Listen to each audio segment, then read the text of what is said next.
English name down. But I'm Mr. S. Would be fine, I guess, or Ed. I was also an elementary teacher. I guess I'm still an elementary teacher. I taught for 30 years, 5th and 6th grade, here in Iowa City. So I started teaching, came from Minnesota Notice that accent? to Iowa when I was 21. Now I am much older. 100. No. So I taught 30 years at an elementary school here in Iowa City. Also, while I was teaching, I was able to come to school to do graduate work here at the University of Iowa, and to work with many other teachers and to work with many students in the summers. Now I am fortunate enough to be able to work with students at McBride all year long, not just in the summer. It's also very difficult in the summer because we have so many groups of students. So I feel I run around a lot. This summer we will have right around 2,000 kids come through our camps and our programs out at Lake McBride. So a lot of kids. So yeah, in addition to transportation is very important. And so I end up being the bus driver also. So even during the week, I will try to do as much driving as I can. On the weekends, Saturdays and Sundays, we will be on the bus driving to many different places also. So probably tomorrow, Saturday, and also on Sunday, we'll probably be on the bus at least, not necessarily in class all the time, okay? But we will yes, we will ask lots of questions. We won't have all the answers, and you won't either, but hopefully together we can come up with some of those answers. And I also want you to, when we're asking those questions, probably more important is that we all think. Think, T-H-I-N-K. To think about those questions and think about the things we see, and particularly how they. Now, is he teaching now? Yeah. Get your notepad ready. No.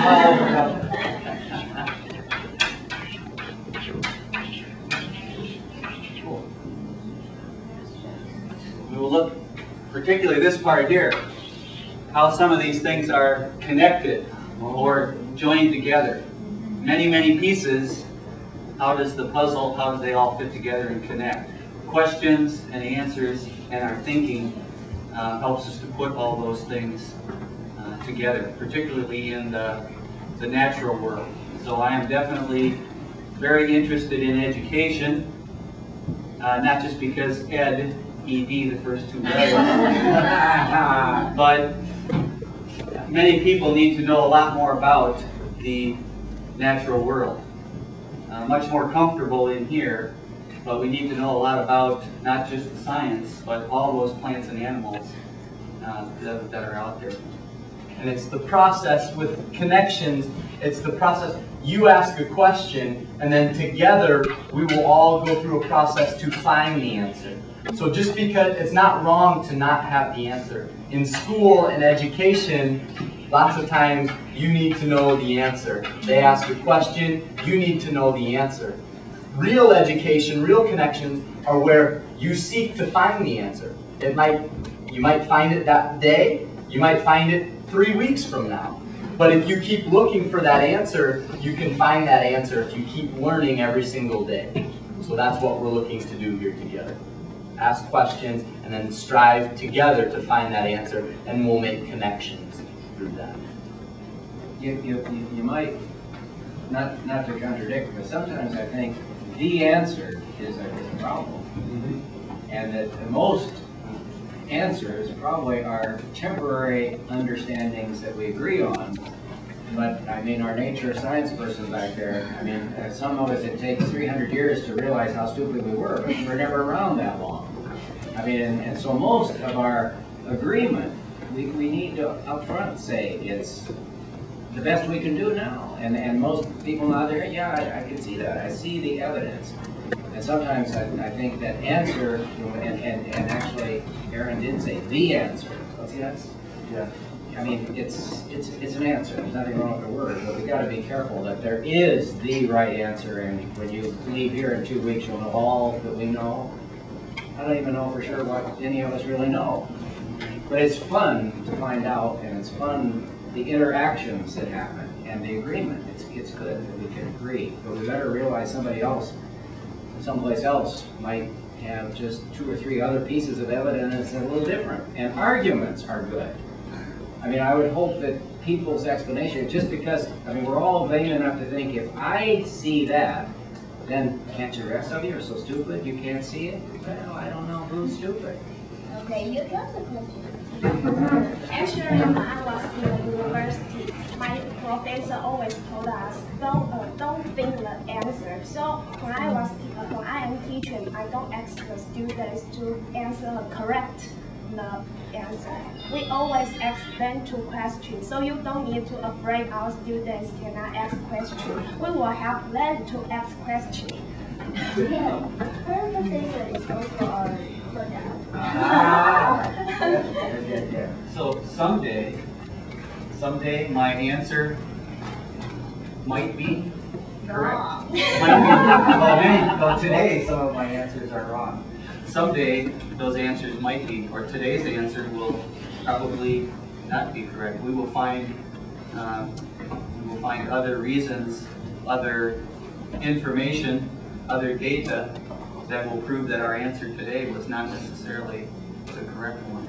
For example, one thing we might do this next week is we might study the water quality out at Lake McBride. And some plants grow in certain water and other plants don't. And we might have different ideas. This half of the room might have one idea about why those plants grow in that part of the water, but not other parts of the water. This side of the classroom, you might have a different idea. And both ideas could be right. But it will be a good time for us to discuss what the differences are. Why do you think it might be this way? Why do you think it might be that way? Because different ideas are good.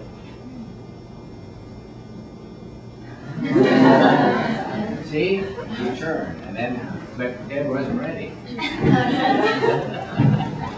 I also think about another comparison or analogy, those are not good words, would be the idea of a puzzle. Some puzzles are very simple, but many puzzles are very difficult, very frustrating. Can start easy, and the more ideas, the more questions, the more difficult. It can get very frustrating. We do this all the time. I cannot solve this puzzle. Yes, we probably can, especially if everyone tries to work together or shares their ideas. So it can be very frustrating, especially if you are alone yourself. So it's important that we work together as teams and get all of our ideas and all the things that we see and hear and all of our thoughts. So don't hesitate to share those ideas. We do not have all the answers to the puzzles. Aaron probably has a few, not a few, he has many puzzles and riddles that will perhaps frustrate us. Yes. And he enjoys watching us be frustrated. We will all work together to solve those puzzles.